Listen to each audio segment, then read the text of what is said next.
All right, welcome so much to this course today. And we are going to go ahead and from stuck to started, I'm going to go ahead and share my screen so I can talk about some different things about helping you out with your finances. As I mentioned in the email, please go ahead and have a piece of paper and a pen if that makes it work for you. If you wanted to take some notes or at least just jot down some ideas that you have, we'll get from today's presentation. And so I came up with this stuck to started because there's a lot of people who are uncomfortable. They're making good money, they feel comfortable about where their finances are, but they have a lot more debt or they're spending more than they thought. And especially with everything going on in the economy right now, people are really a little bit stressed out more about money than they have been before. So I wanted to just go over a few different things in order for you to get some financial confidence. And I grew up in the 80s where it was you basically if you didn't have the money, you didn't buy. And we didn't have all the stores, we didn't have the internet and all of these temptations, honestly, that people are dealing with these days. So, just wanted to just give you some ideas today. But hello, my name is Nancy Ward. I'm a financial coach. I've been coaching since 2021. I've always been a numbers person, really enjoyed looking at numbers, doing data analysis. I do have a bachelor's of business administration years ago, but still it gave me a lot of different ideas. I was considering doing a marketing and finance major, but I decided not to. We just went ahead and did the marketing, but I did take statistics and some other great classes that I could use in general. And I wanted to bring out help to other people because I don't like to budget. So I provide simple non-budgeting strategies because I don't like to budget. Nobody wants to budget. Nobody wants to sit there and say, I only have $100 to spend on my groceries today. No. Um, when you go to the store, life happens. Oh, hey, I've got some friends coming over, or we have an allergy family. I have to buy specific types of foods. Sometimes you can't get out of the grocery store for less than $100. So I look at it as far as what are you spending in general versus what you want to be tight about as far as your money. So I am also the creator of the Money Snapshot and the Financial Journal. So those of you who are on my email list, you've probably seen it where I've talked about the money snapshot and the journal, which I have right behind me. And those are two tools for you to help guide you through your finances. And I'm also based near Cincinnati, Ohio. I was born in Cleveland and been living in Cincinnati basically my whole adult life. I do help clients across the country and the world. I've had some conversations with people across the world, but not any signed clients. But that's okay because money is money, no matter how you look at it, and it can cross borders without an issue. So, I started my journey as a financial coach because I was in, you know, a situation where I wanted to make a change. I was in credit card debt, $40,000 credit card debt before I got married, plus a car payment. And how did I do it? It probably was my upbringing where it's like, okay, I couldn't spend, I couldn't spend, I couldn't spend. And then all of a sudden, I go to college, I get a credit card, I'm buying stuff, and it just added up. And that's probably what happened possibly to you as well, where we're just tapping and paying and not even thinking about it. Gone are the days of, using cash and actually saying, hey, whatever I have in my wallet, whatever I pull out, I physically see. And when it's gone, it's gone. So just a few things to let you know a little bit about me. If you ever feel like your money is a mess, but you don't even know where to start, yes, you're in the right place today. And I want you to think about today as one small thing that you're going to change. One small thing. You could dive into these books like crazy and work on your finances, but I hope that at the end of this presentation, you have one thing that you want to accomplish with your finances. So we're going to have a fresh, realistic financial reset. We're not going to have any complicated budgets. We're going to have a 30-day focus, no judgment, and we're not going to track every penny because that's not how I run. And I have already said that because it is so, so true. So think about, what is your current financial situation? Are you in debt? Are you looking to save some money for college? Are you looking to retire soon and want to make sure that you have all that money? Did you just start a new business? Think about, what is your current financial situation and what would be one thing that you would like to change, because that is what is the important thing, is what are you wanting to make a difference for?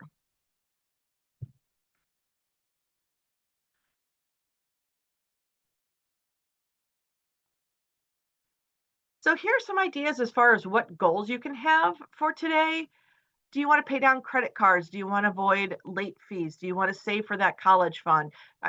Just a wide variety of things. So on your piece of paper, just say, my goal for today is. Doesn't mean you have to accomplish it. Doesn't mean you have to think about the process and so forth. Just, what is your one goal for today? Your one goal for today is like that one. I want to figure out where my money's actually going. Well, I'm going to give you some tips on that today so that at least you'll have a little bit more awareness. So, all right. So the credit score. The credit score is something that is impactful to your financial situation.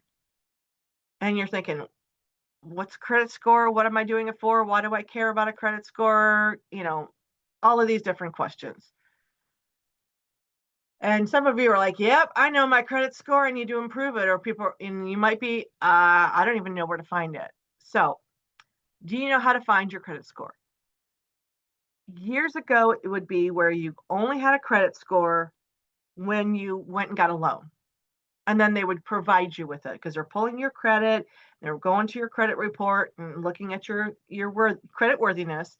And what would happen is that they would say, okay, your score is 702. You're like, okay, what does that mean? Is that good? Is that bad? The range is anywhere between 350 and 800.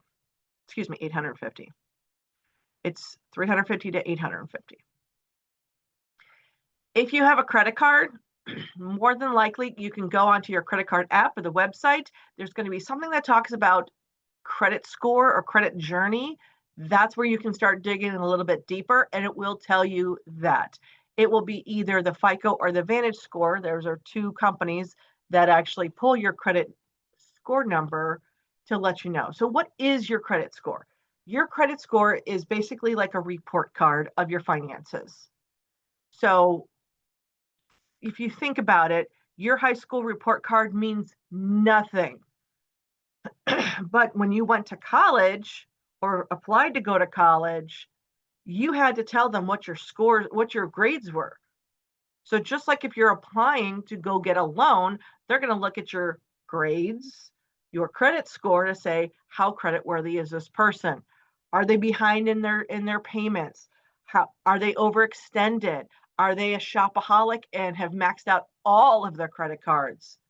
Well, the creditor is concerned, are you able to pay it back? So it's a blend of a few different things, such as how long have you had your longest credit card? Mine is 20 plus years. How many times have you applied for credit, which is a credit check where you actually have it going into your credit report, which, by the way, you can get one annually for free in the United States. So make sure, if you haven't done that in a while, grab that free report for all three agencies, just so to make sure that everything's clear on that.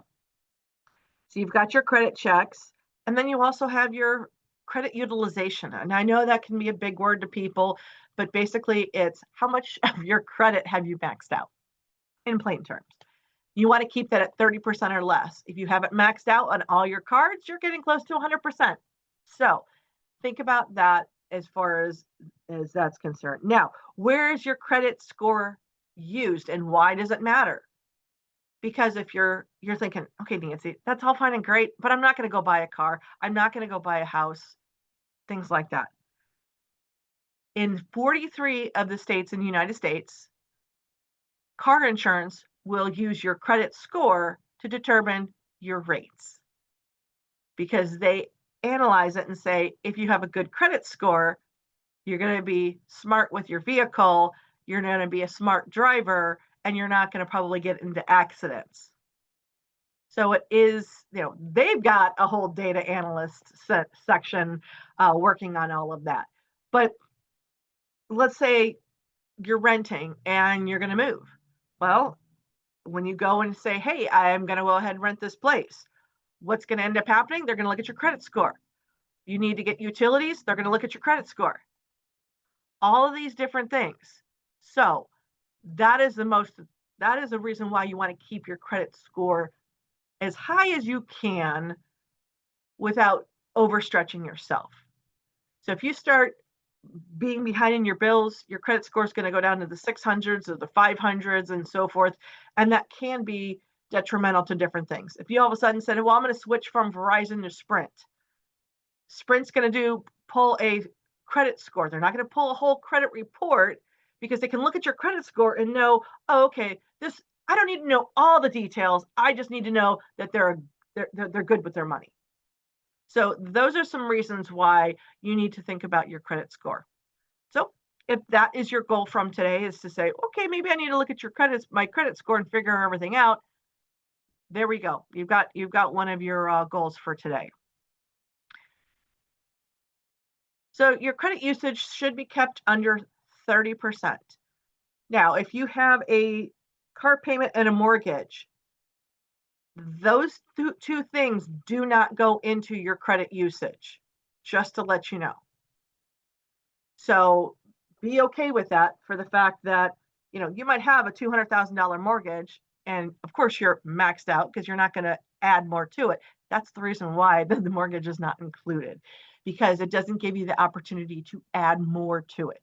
When you have your mortgage and when you have your car payment, it is a set amount and a set deadline, and there's no way to add more money to that debt, if you will. So other than that, all your other credit cards and so forth, your open credit lines, you want to keep that out of all of your cards, keep it under 30%. And again, I use Chase app, and in my credit journey, it will tell me what my credit usage is, so that I can keep track of how much I'm spending or how much I have on each account on an overall picture. All right, so we talked about credit scores, and now we're going to talk about credit cards. And what are the three? This is a really, really simple. Just write it down. You don't have to analyze it or anything like that.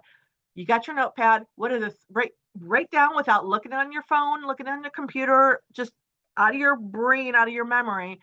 What are your three cards that you use most often?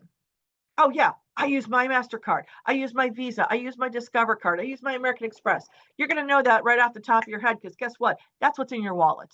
If you're pulling out that credit card to go buy groceries or to go buy gas, what's that card? Write it down. Do you know what your balance is?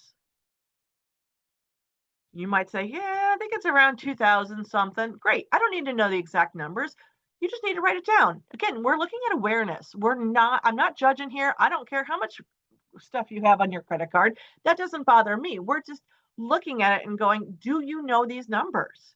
Because if you know these numbers and you want to get yourself out of debt, you're going to go, okay, maybe I need to dig a little bit deeper on this subject. And then do you know what the interest rate is? Now, I will say that majority of your MasterCard, Visa, Discover, and American Express should be about 29% or less.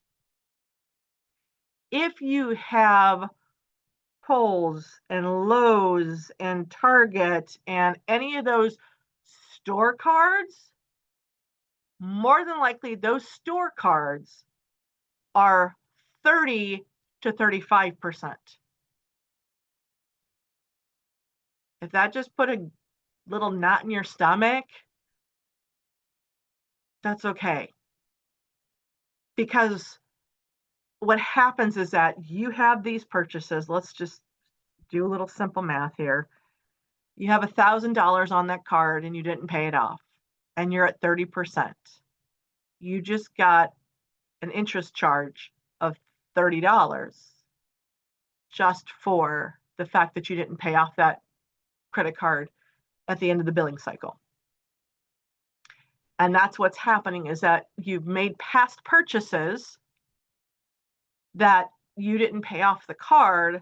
And then what's happening next is those interest payments are accumulating and adding an extra charge to your credit card. Okay.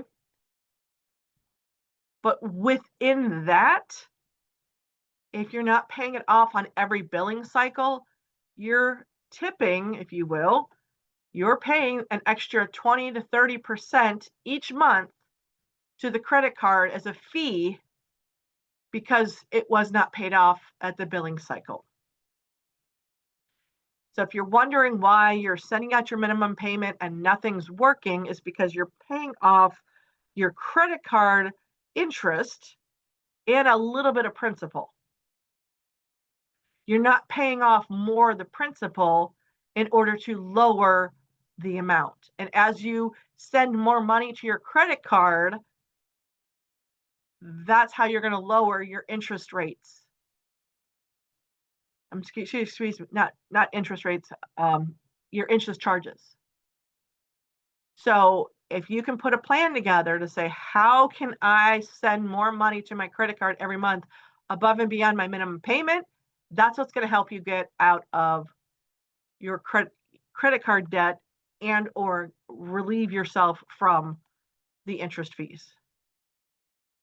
So if that is one goal that you need to have, because you're thinking, oh man, I do have a lot of credit card debt. I've got to figure this out. Those are the things that I work with my clients on, is that we look at it and figure out a plan. And you might be looking at me going, this is great, Nancy, but I don't have all the extra money. Well, that's what working with a coach is about, is to say, okay, either I make more money or I reduce my spending. There's only two things, just like dieting. You either start exercising and, and eating well and, drinking water and all the other stuff, or you, don't. And if you don't, you keep gaining weight.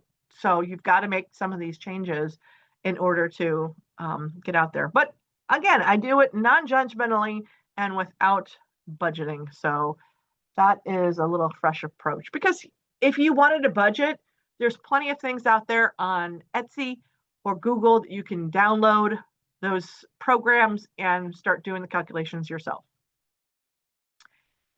All right, so let's all take a deep breath, because you're like, oh my gosh, Nancy, you've just added so much anxiety. Yes, I know, but you're here today because you want some answers. You want to know, how do I fix this? So my suggestion is to focus on one credit card. Again, no judgment. You might have one credit card, you might have 10 credit cards. I have a wide variety of credit cards. All of my American Express, I have 3 American Expresses, because I had the Delta one, because I wanted to fly, because I'm in Cincinnati and that's where the hub is. And I had a Hilton Honors Visa, which converted to an American Express. Not my choice, but they did that. And then I had something else happen and I got another American Express. But out of those 3 cards, I have no balances on them. So the positive part is that I don't have a balance, and I charge on them every once in a while. One of them I use just for my reoccurring things, like my memberships every month. So, probably no more than $300 a month is charged on it. I pay it off and I move on, but I keep the card active. But between all of those 3 cards, I have credit available, which helps my credit score be higher, because I'm not using those cards, but I have the ability to have it. I know it's a stupid game we have to play with credit cards. It's just crazy. But anyways, okay. So which of your credit cards is causing you the most stress or feels out of control? Oh my gosh, Nancy, that's my Visa. Great. I'm glad you've already, self-identified and said, hey, yep, I got this one card that I'm putting everything on and it's stressing me out. I need to get that under control. Or which one has the highest interest rate? and you're thinking, man, I have a Carter's card because I've got grandkids. Yeah, okay. I'll be honest with myself. I haven't looked at the statement to go, holy cow, I'm getting charged 32% if I don't pay it off on the monthly statement and make it back to zero.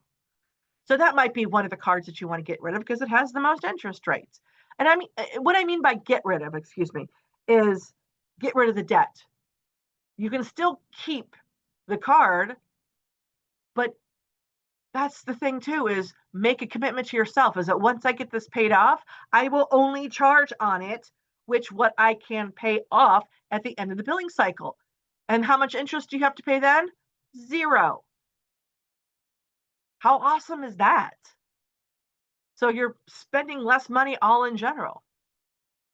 And which card could I actually make a dent in this month? Maybe that's the card. And it might be, yeah, I've got the Costco card. It only allows me $500 credit and my balance is $375, but I keep on paying interest every month. Well, what happens if you just wiped that clean and then held off on using that card for a month while your residual interest catches up? That, okay, I'm not going to use this card until September. And when I do, I promise to myself, I am not going to put a lot of money on it. And I'm only going to put on it what I can pay back. So then you don't have to pay any interest. That would be the ultimate goal for any of these cards, is to get to a point where you only use it and pay it off and pay zero interest. How would that feel? How much money would that put back into your pocket? That's what we're looking at. You want to have that feeling at the end of the billing cycle to go, heck yeah, I didn't pay them extra at all. We all need to pat ourselves on the back every once in a while. All right, so in your next 30 days, again, you can look at this later, you can look at the calendar later, you can look at your phone later, just brain dump it. How many times do you get paid in the next 30 days? So today is June 3rd. So you can visualize the whole month of June. And you're like, all right, I'm getting paid on Friday, and then I get paid 2 more weeks on Friday. Wonderful. You know when it is. You know how much money you got coming in. You know your amounts. If you're an entrepreneur, it's going to be a little bit tougher as far as that number to come down to, but that's okay. What you're doing in your business, and you're going to figure that out. As far as how many times you're going to get paid and what you can do about it and so forth.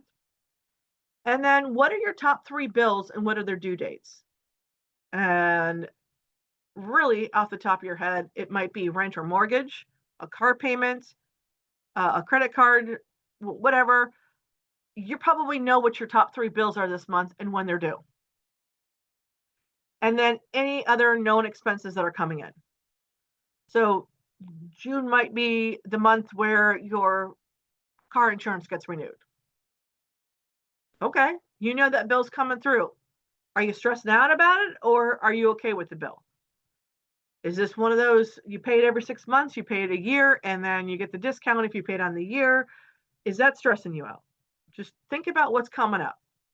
I know I've got property taxes in February and August.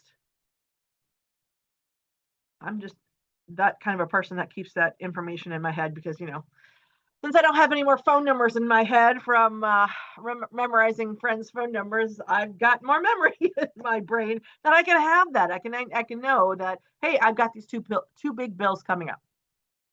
And I know last month was my house insurance and my 6-month car insurance. So I had to prepare for that. But being really aware of what is going on with your finances is really important too. So I want you to think about how you can make those changes. So we talked about a few different things. We talked about your credit score. We talked about your credit cards. We've talked about when your bills are coming in, when you're getting paid. If it's stressing you out, great. Find a way to make some extra money. It's summertime, maybe it's garage sale time. You can, Facebook Marketplace, whatever the case may be. If you have items in your house that you know have a nice brand name, go find a Facebook group and trust me, there's so many Facebook groups out there that people are looking for whatever. So I have some creative memories, scrapbooking. So there's people out there that are like, oh, I really need this album or I need this punch. I might have it and be willing to go, I don't need it anymore. I've used it, I'm going to pass it on and I'm going to get some money out of it. So if there's things that have that brand name to it, look on Facebook, find a group, watch it for a little while, and then post something and say, hey, I've got this Louis Vuitton, blah, blah, blah, whatever. It's going to be brand name that people are going to want it. It doesn't bring you any joy. It doesn't bring you any value, but you could use the extra $100. That's another way that you can make money quicker without feeling like, oh, I got to get a job. I got to ask for overtime. I got to, whatever the case may be. But what I want you to have is momentum, because momentum is starting here today. You have small moves. So pick it out. Are you going to look at your credit score? Are you going to work on your credit card? What is the small move that you're going to be doing it? I want you to do it consistently. Okay, so I've got this 30-day challenge from Nancy. How am I going to make some changes? I'm going to make this small move. I'm going to put $10 every week into a bank account, or every time I get paid, $10, $15, whatever. Take that small move, do it consistent, because it's going to bring real change. And if you're freaking out about your car insurance that's coming up due in September because that's sitting in your brain, how can you start saving today so then you have all that extra money in order to pay that bill? So write down, star it, circle it, highlight it, whatever in your notes today. What is the action that you're going to choose to look at your finances or to fix some things in your finances? Because there's so many opportunities for you to make all these decisions, but take one small thing. One small thing. What can you do for the next 30 days that can improve your finances? That's what I'm encouraging you to do today. So there are some next steps that I can offer to you. And the first one is the money snapshot. And what that is that's this little guy up here. It's about 50 pages. And it is a self-guided financial check-in. So you can open it up, write down your credit score, keep track of your credit score over the next 6 months, a year, whatever. You could also write down all your credit card debts. It's all in one little compact system. So then you can have that as one book in order to look at your finances. So when it's like, okay, I got to do this thing for the next 30 days, I got to make these changes. You can pick up this book, you can journal in a few notes or take a few notes, and you have that ready to go. It's got a whole calendar in the back too. So then you can fill in the dates of when you get paid and when you get your bills due, and you can make notes. And that's great because, if you're a calendar person, a planner person, you're going to have all of this documentation. So when January comes around 2026, you're like, okay, shoot, last year it really hit me in 2025 in February, I had my taxes due. How do I make that change? Okay, well, I need to tuck money away every single paycheck for this one bill. So because I can't pay my property taxes with a credit card. They're going to charge me an extra 5%. It's like, oh my gosh, it's expensive as it is. So you have this documentation. So when you go into your next year as well, that you're able to say, okay, I've got a better handle on my money. And I think that's what a lot of people are thinking right now is I don't have a handle on my money. I also have a financial journal. It is down here. It is about 250 pages. If you are ready to go down a rabbit hole of your finances, this book is for you. It's really going to dive deep on really looking at your credit card statements, looking at your spending, because again, if you want to lose weight, you have to eat right and exercise. If you want to lose credit card debt, you got to either make more money or you got to stop your spending or reduce your spending. And I'm not a proponent of rice and beans budgeting, but that's the thing, is that it's so eye-opening when you look at your own numbers, because we just tap and pay and just don't even pay attention. We have no idea how much we're actually spending. And this financial journal really gives you an aha moment for yourself, so then you can make changes. I'm not going to be standing over you going, no, no, no, no, you can't buy that, because that's not who I am. And you're going to look at that book and go, oh, that's why I spent so much money. I totally forgot about the car, that I had to get new tires. That's why we spent $1,200 in January. Simple. So it really gives you an idea of where your spending is, and then you can make those changes based on your um, your choices that you like to make. And I also have coaching. So if you're looking for more personalized support, you love the fact that we got the documentation, but you're like, Nancy, I need somebody to be accountable with. I don't know where to go. I'm not a good numbers person. Can you help me with the system? How to, can you teach me how to do auto pay? You name it, I can help you. This having a system in place is really, really important in order to manage your money. So if you're interested in the coaching, we can definitely have a conversation about that. I do have a complimentary link in order to have a call. If that is something that you'd like to just chat with me about, you can also send me a direct message on Facebook or send me an email. So those are some options for you for that. But I really am excited for you to take that one step for the next 30 days in order to make some changes in your finances, or at least learn about your finances. Having that knowledge is so much power of what you can do to make some changes with your finances. I'm going to go ahead and wrap this up. And if you have any questions regarding anything, as I mentioned, you can just go ahead and ask the questions, and we'll get you some answers. So I appreciate you coming today. I'm going to go ahead and drop the link in here and go from there. So thank you.